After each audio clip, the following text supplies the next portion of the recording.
الله عز وجل چې مونږ باندې کوم شیان فرض کړي هغې ته د مصلحتونو بڼه ورنه کړل سي هغه د الله عز وجل احکام باید عملي کړل سي. مثال یې وایم ډاکټر دې وي انجینیر دې وي مولا دې وي هر څوک چې وي خو چې اسلام شجاعت یې په زړه کې پروت وي.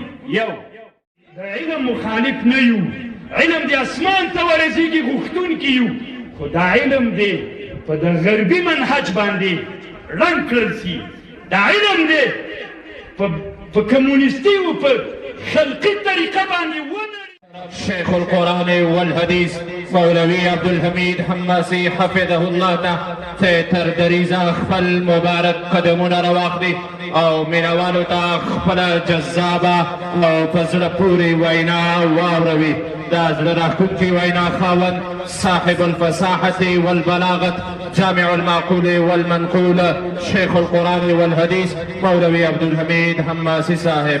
نعرہ تکبیر نعرہ تکبیر نعرہ تکبیر.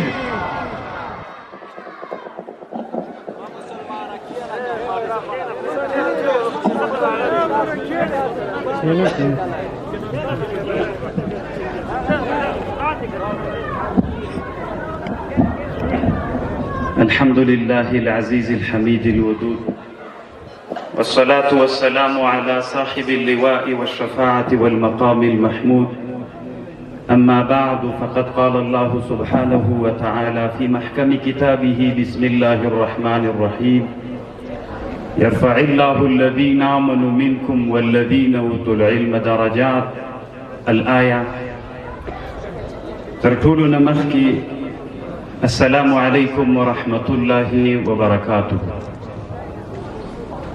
په مجلس کې ټولو ګډونوالو مشرانو شیخ صاحبانو شیخ صاحب محمد اسماعیل حفظه الله د جهادي مدرسې محتمم او یو له سپین ږیرو علماو د استادانو په مرتبه کې جناب شیخ صاحب نور الله نوراني صاحب چې د جامعې محتمم او شیخ څومره نور مشران علما دي امارت مسؤلین دي عام خلک دي الله پاک مو ټول په خیر باندې راوله الله پاک مو جوړ لره د مونږ خپل ځای د باید ما خبرې نه وای کړې میلمنو علماو خبرې کړې وې لنډې یو دوه درې خبرې مسلمانانو ورونو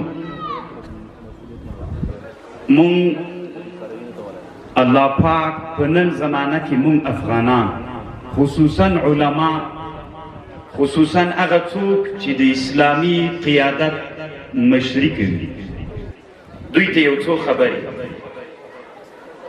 مونږ په ټوله اسلامي نړۍ کې خصوصا بیا په پایتختونو کې داسې نظام نه لرو چې هلته د لا اله الا الله محمد رسول الله بیرغ حاکم هلته د قیادت د رسول الله صلی الله علیه وسلم له وارث سره هلته د مولا او د رسول صلی الله علیه وسلم وارث دین چې څه ووایي هغه ویلی په ټوله دنیا کې موږ داسې آزاد او حر منبر نه لرو غیر له افغانستان چې الله عز وجل ته د افغانستان اسلامي امارت حاکم کړی الله پاک د دوام بقا او مهذب وګرځوي. دغه علما ورونو چې مشران علمان دي زه یې هسې یادونه کوم دوی ته معلومه ده زه یادونه کوم. یو وخت کې په مکه مکرمه کې یو مجلس دایر سوی د ټول اسلامي نړۍ مجلس.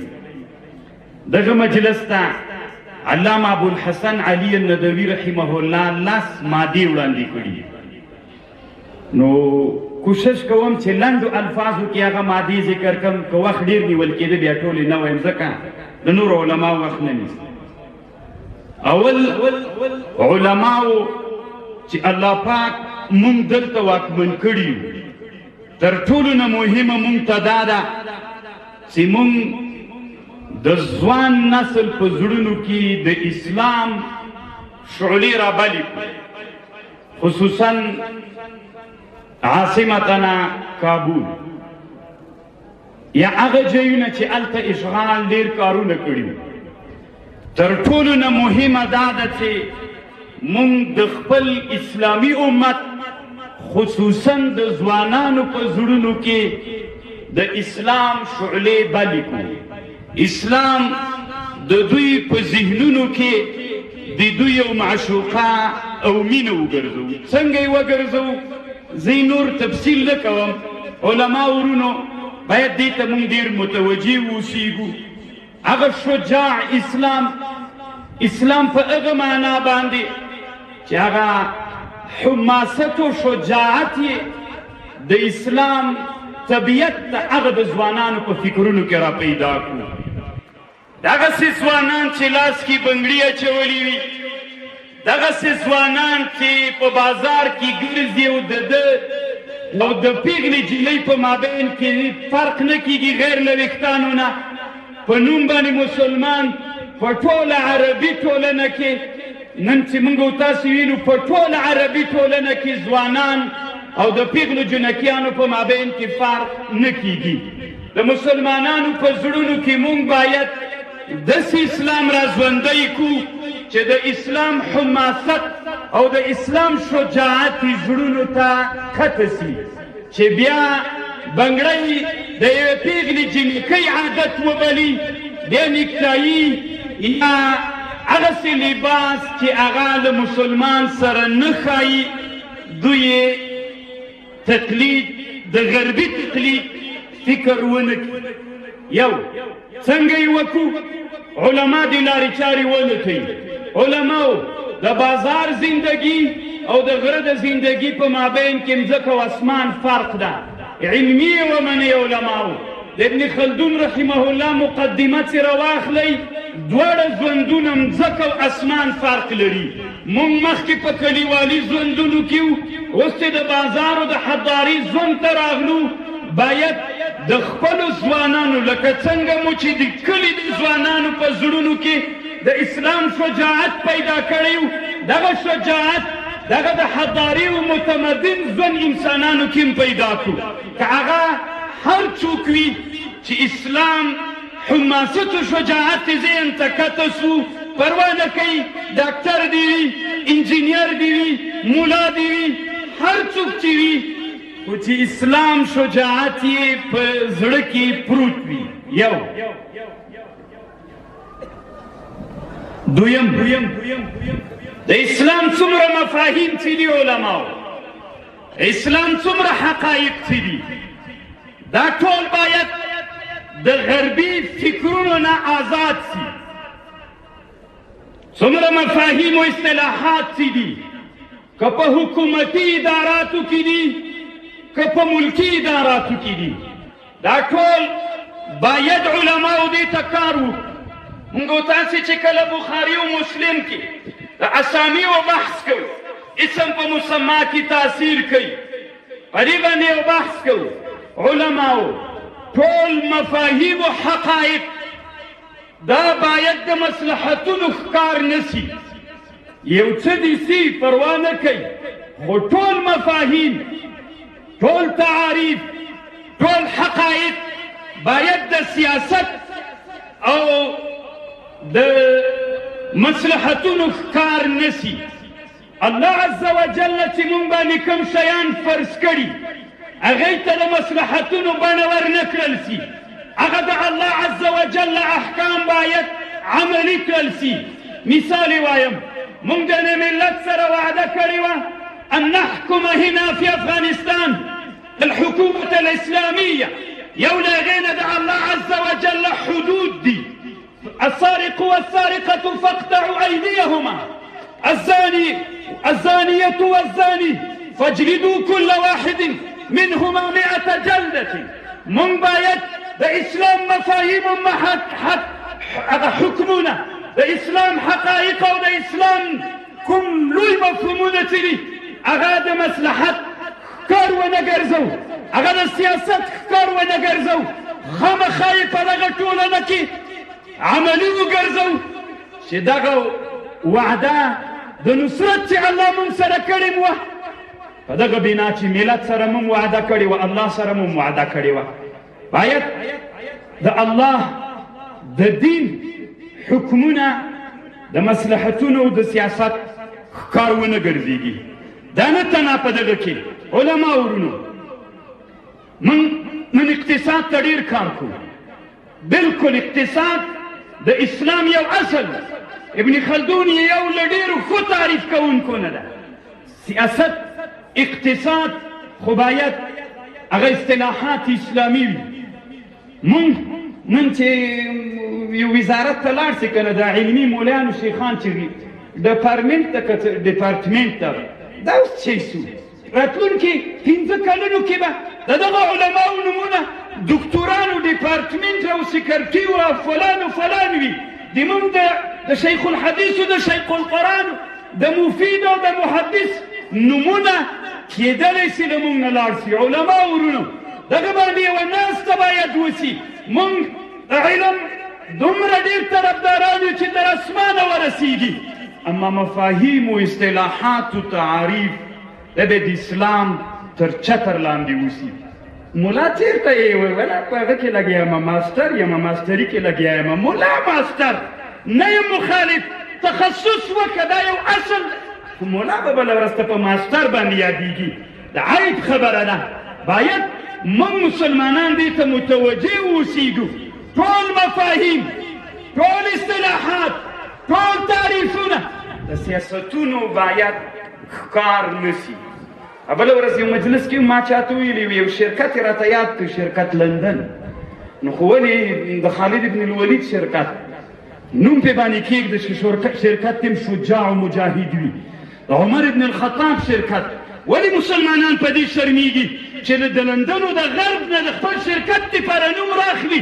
ولې د موږ د تاریخ ولې یو تجار ته دا فکر نه پیدا کېږي چې موږ په عباسي خلافت کې د وراقیینو یو شرکت درلود په بغداد کې، شرکت الوراقیین فی کابل. هغه تاریخ به راژوندی سي. علماو دا یوه بله خبر ده، باید ورته متوجه اوسېږو. او تر ټولو نه مهمه خبر علما ورونو دا ډېره مهمه ده چې مونږ د ځوان نسل که ښځې وي که نران وي په ذهن کې دا ورواچو چې د اسلام د دین ټوله مبنا علیه د محمد رسول الله صلی الله علیه وسلم سره مینه ده. مونږ د رسول الله صلی الله علیه وسلم سره د یوې ملت مینه پیدا کړو. بیا د مسلمان هغه شجاعت و حماست په زړه کې پیدا کېږي. دا تر ټولو نه د اسلام لویه غذا یو مسلمان چې یوه لویې مرتبې ته رسوي، مسلمان کامل سړی ګرځېږي، د هغې دپاره تر ټولو نه ښه غذا د محمد رسول الله صلی الله علیه وسلم سره مینه پیدا کېدل دي. نن که فکر وکئ اسانه به یې وایم، 2 تعلیمي مراکز دي، نومونه یې نه یادوم. 2 تعلیمي مراکز دي. په یو کې د رسول الله د محبت خبرې کېږي، بلکې چندان د محبت خبرې نه کېږي. کله چې دا د محبت چې د اسلام غذا ده باندې راوباسي جامعې ته، نن دغه فارغین چې دي الحمدلله وعفو اللحا وحفو الشوارب لباس یې زه روزه کې مسجد الحرام ته پاس راوختم ماخوستان په جمع باندې، نو یو یمنی ماته ویلې والله ان زیکم کزی الصحابه، دومره خوند راکوي. موږ 3 ملګري ولو، وی والله ان زیکم کزی الصحابه، د لباس په حرم کې داسې خوند کوي لکه صحابه چې ګرځي د هغوی لباس ته. دلته چې ناس خلک دي د چا ازدرا نه کوم، د چا بې احترامي نه کوم، ناس خلک ټولګیري لري. کوم لباس چې د رسول الله په زمانه کې یو هغه یو بل تعلیمي مرکز نه هم خلک را فارغېږي، هم جامعې ته فارغ راځي، خو هلته د رسول الله د محبت خبرې ډېرې زیاتې نه کېږي. هلته خولۍ چې پې سر کېږي د آکسفورډ نښه راوړل کېږي. دا څومره لویه مسلمانانو علماو د مونږ یو لوی مسؤلیت ده. افغانستان کې چې د مونږ د یو علمي ادارې یو څوک فارغېږي، هغه خولۍ ورپه سر کېږي چې هغه د امریکې په آکسفورډ پوهنتون کې دې ته قبعه خولۍ وایي. علامه ابن علیش مالکي یو عالم تیر سوی د 100 کاله مخکې یو فتوا ترې غوښتل سوې چې دغه خولۍ د قبعه خولۍ په سر کول څنګه دي، علما دې وګوري. هدية الحيارى في لبس قلنسوة النصارى.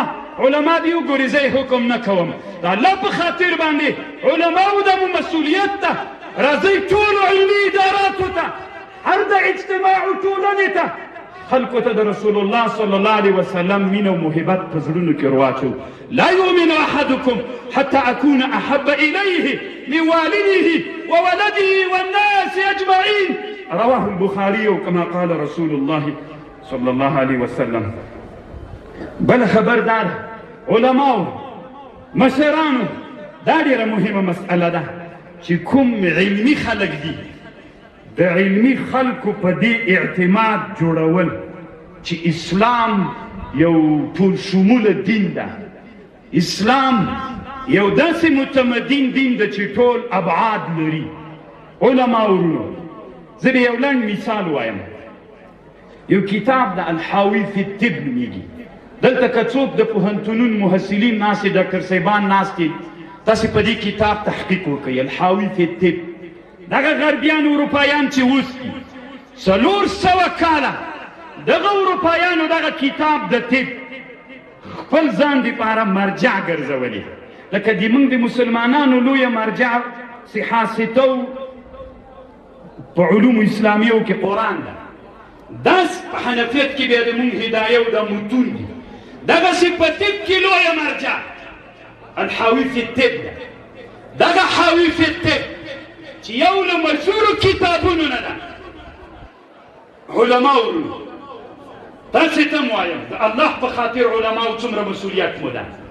راځئ د دغه عصر نه موافق او د دغه عصر کې ژوند کوونکي هغه خلق چې علمي خلق دي د دوی اعتماد په دې پیدا کړو چې اسلام په ټولو ابعادو کې ځای لري. مثال مې د طب دغه کتاب درته ویلی. هسې یادونه کوم ډاکټر صاحبانو که مجلس کې ناست و یاد یې ساتئ.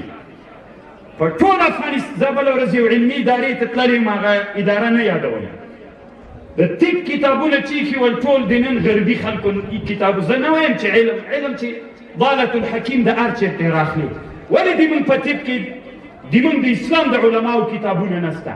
ولې د عباسي خلافت، ولې د عموي خلافت، ولې د عثماني خلافت، ولې د غزنوي او د غوري خلافت، ولې د تیموریانو د مغولیانو په هند باندې د خلافت د طب کتابونه ولې دلته نسته ده؟ دغه حاوی فی الطب نن د اکسفورد او د لندن او د فرانسې په کتابخانو کې شته. ویې ګورئ تاسې په انټرنیټ کې د هغوی کتابخانو کې وګورئ چې دا کتاب د دوی په انګریزي او فرانسوي ژبو ته ترجمه سوی که نه. ولې په ټول کابل کې نسته؟ ولې په ټول افغانستان کې دغه د امام رازي رحمه الله حاوی فی الطب کتاب ولې نسته؟ جواب یې راکوئ. علماو د موږ مسؤلیت ده که نه ده؟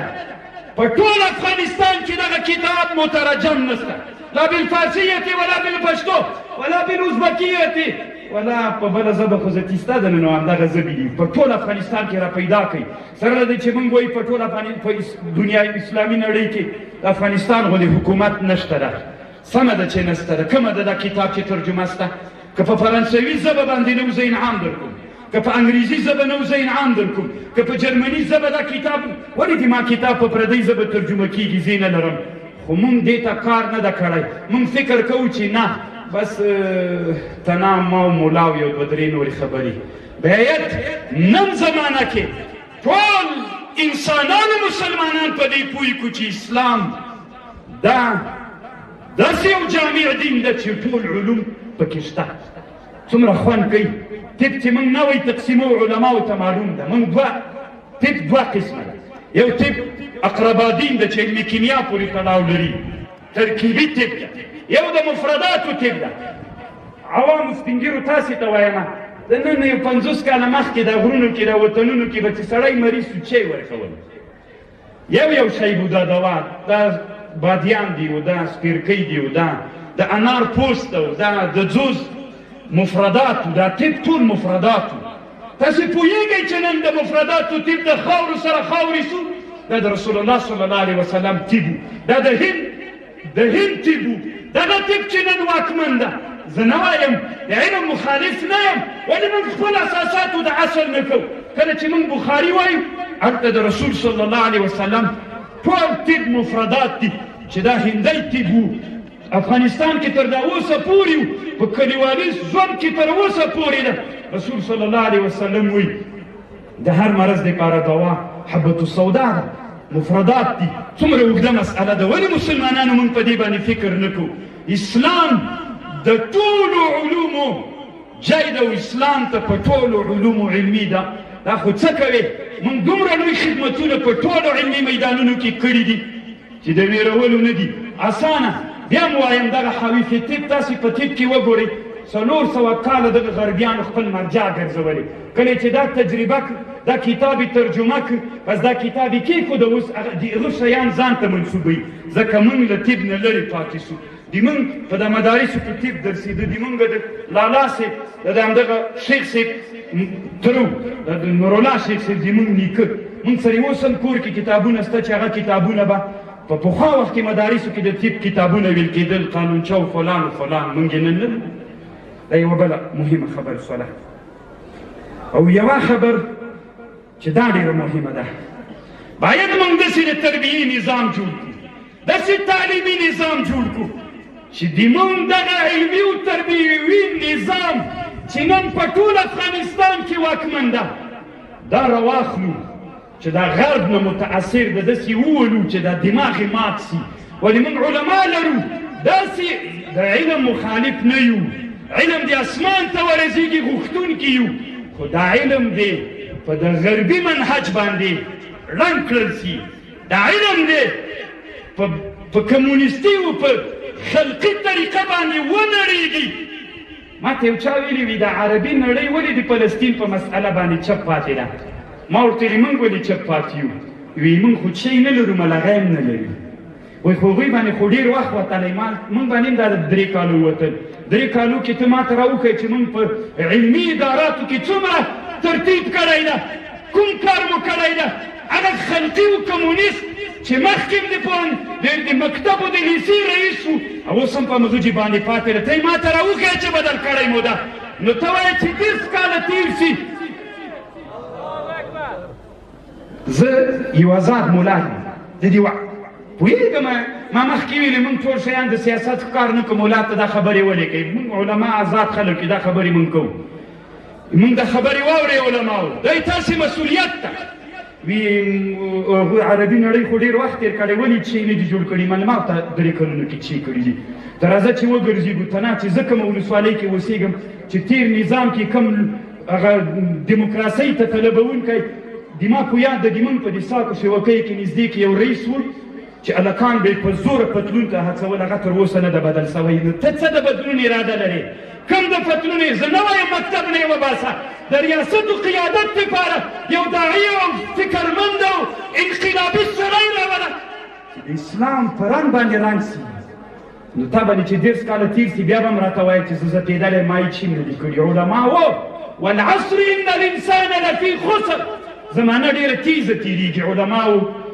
چپ به نه کښېنئ بسونو پسې مه ګرځېږئ اسلام یتیم ده الاسلام یتیم ده ګورئ والله العظیم اسلام یتیم ده نو تاسې وینو نن ډېرې خبرې لقوت هذا البلعوم بسې بیا ګورئ مسلمانانو ورونو یوه ډېره مهمه مسئله دا ده علما ورونو دلته چې ناست ټول علمي خلک یې غوښتنه درنه کوم د الله په خاطر یو راځئ یو علمي ګړندی حرکت شروع کړو هکه په مدارسو کې وي نن موږ دنیا وینو د مدارسو دپاره داسې شیان د مدرسو ته راوړو چې علما مو هم سیاسیون سي هم مجاهد وي هم فرهنګي وي هم عالم وي هم د نننۍ دنیا سره بلد وي څومره خوند به کوي ټوله دنیا یې زده وي عالم په هر څه پوهېږي ولې رسول صلی الله علیه وسلم د احد په جهاد کې هغه چې توغندي ولویستل د هغې زمانه رسول الله نه پرې پوهېده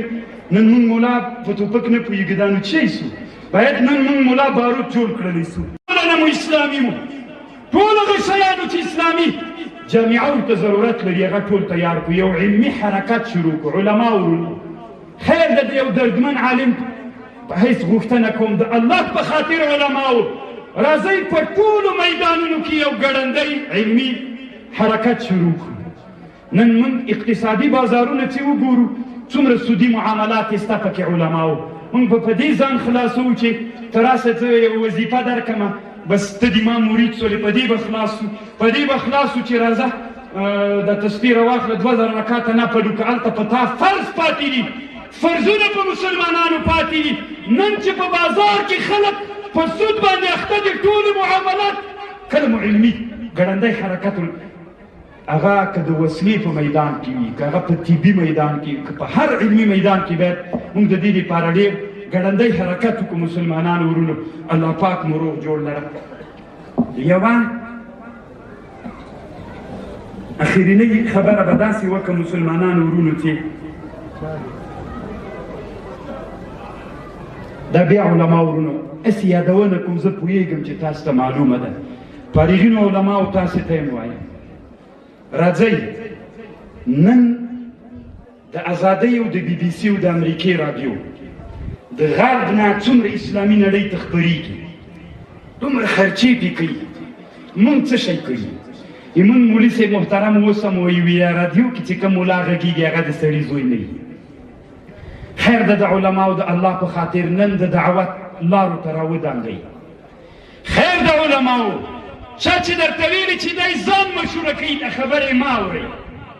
تاسې په دې فکر وکړئ چې ولې د لندن او ولې د پراګ او ولې د واشنګټن نه دغه راډیوګانې پاکستان ته هم خپرېږي، افغانستان ته هم، په هره ژبه ټول اسلامي نړۍ ته خپرېږي او څومره په شوق یې اورئ. ولې موږ د دعوت هغه لارې چې په نن زمانه کې دي ولې کار نه تېره کړو، چې د اسلام سره په ټکر کې نه ولې موږ چپ یو. هر عالم چې دلته راغلی د دې نه بعد د دعوت چې کومه لاره ده باید د دعوت خیر ده که پنځه کسان خو به د ده خبر واوري که نه، د یو بل عالم به لاس واوري، د غږ ټولې اسلامي ټولنې ته ورسېږي. کله چې اسلامي ټولنې ته ورسېږي ډاکټر صاحبانو، کله چې یو مریض ډېرو باکتریاوو ویرسونو ګیر کړی وي، تاسې چې کله هغه ته هغه دوا ورکوئ چې میکروبونه وزني، داسې دواوې ورکوئ چې د میکروب سره مقابله وکړي. که هغې دپاره دوا ورنه کوي دی وزني. زموږ د اسلامي ټولنه د هلاکت سره مخ د علماو چپ ناست یئ، ویرسونه همداسې را روان او پسې را روان دي. دی وایي زه خو یاره دې میډیا سره مې ډېره نه ده جوړه، بیا به خلک وایي چې مشهوره کېږي، ځان مشهوره کوي. مه کوه، ویرسونه را روان دي، ورځ تر بلې نه د مسلمانانو وژل شروع دي. موږ وایو چې ته ودرېږه الله به خیر کړي. یوه د شریعت غږ راډیو لرو، یو کوم تلویزیون لرو، نور ټول د غرب نه متاثرې رسنۍ غوږونو ته د قیف په شکل اوبه وراچي، لکه موږ قیف ورته وایو، نو هغې کې چې اوبه یې ډکوي داسې اوبه پکې ورواچې، د ټولو انسانانو ذهنونه یې ډک کړل. که ډک کړي نه وی تاسې نن فکر وکړئ. دغه داسې لنډو الفاظو کې وایم، نن په افغانستان کې، په ټول افغانستان کې تر دغه عنوان لاندې یو ریاست سته د اولمپیک په نامه باندې. خیر د علماو دغومره خو وکړئ چې د اولمپیک له کم وخت نه، اولمپیک د اسلام نه مخکې هغه د یونانیانو د حکومت فلسفه په دې کې پرته ده، او دا د دې دپاره راوړل سوي چې مسلمانان د لوبو له لحاظه غلامان وګرځي، نه دي غلامان ګرځولي. په افغانستان کې موږ داسې ډاکټر لرو چې کله په پاکستان، په ترکیه، په هند کې عملیات وي، دا ډاکټر ور وغواړي. جواب به راکوئ ځوانانو دغې خبر. موږ په ټول افغانستان کې داسې ډاکټر لرو چې په هند، پاکستان، په ترکیه، ازبکستان کې یو عملیات وي، جراحي عملیات وي، او دی ور وغواړي چې راسه ته موږ سره کومک کې. جواب راکئ. سته داسې عالم سته چې دنیا کې نړیوال علما د دنیا د زموږ د دیني علومو چې هلته یو مسله یې نه حل کېږي، له افغانستان نه یو عالم ور وغواړي؟ سته؟ سته؟ زړور یې وایئ نسته. ها انجینري کې سته، اما په لوبو کې سته. سته که نه؟ په ټوله دنیا کې سته. من نن په لوبو کې قهرمانان لرو، ولې په علم کې نه لرو؟ او ټول ځوانان، مولایان، شیخان ټول بس په دې متاثر دي. اله بیا ده تاسې دا واورئ، دا د اولمپیک نښه، دا 5 دانې کړۍ یو په بل کې چې بندې دي، دا د وحدة الادیان مفکوره د علماو. یو کتاب ده لعب بکرة القدم. خیر د علماو دا کتاب که دغسې نسئ پیدا کوئ انټرنیټ کې وګورئ، لعب بكرة القدم ټوله فلسفه د دې لوبو هلته پرته ده. موږ د لوبو مخالف نه یو، موږ خپلې لوبې درلودلې د عزت او د شجاعت لوبې. ولې هغه ورکې سولې؟ ولې هغه د خوسي لوبه داسې ببره لوبه وه، داسې شجاعه لوبه وه، د غېږې لوبه داسې د شجاعت لوبه وه. کفري نړۍ موږ ته تاسې فکر ونه کوئ چې د کفري نړۍ کافران به په دې نه کې ناستلي چې مسلمانانو ته داسې لوبې ورړو چې دوی نه هغه هیبت او دبدبه یوسي. نن یې موږ نه هیبت او دبدبه وړې ده. موږ په څه لګیا یو؟ ته ولې لږ الله به رحم کړي. پلانکی ملام چې غږېږي ډېر د میډیا ډېر خوند ورکړي چې ځان مشهور کړي. ما کوه علماو داسې موږ ډېر مسؤلیتونه دي. راځئ په دغه کښېنو چې موږ څنګه وکړی شو چې خپل ملت ته په سوونو لوبو کې یوه لوبه انتخاب کړو، داسې لوبه انتخاب کړو چې خپل ځوان نسل کې شجاعت او اسلامي فکر ورواچوو. فروسیت دغه چې د اسلام یوه سنت لوب ده، نن په بوزکشي مشهوره ده. راځئ نوم یې بدل کړو الفروسیت فی الاسلام. په بخاري کې څه وایي؟ من مسجد بني زريق الى الحیفا ومن ثنیة الوداع الى مسجد الفلاني. هغه لوبه نن د چا په ذهن کې نسته ده، ځکه هم شجاعت نن ځوانانو کې نسته ده. د ځوانانو فکریه داسې جوړه شوې چې باید د ما او د جلۍ په مابین کې فرق نه وي. نو که خبرې ډېر رانه اوږدې سوي بښنه غواړم. السلام علیکم. علماو بیا مو وایي مسؤلیت مو ډېر ده. قسم د الله ډېر غیرتي ذات ده، هغه مو وږي نه پرېږدي، خو علماو ډېر مسؤلیت مو ده. السلام علیکم ورحمة الله وبركاته. جزاكم الله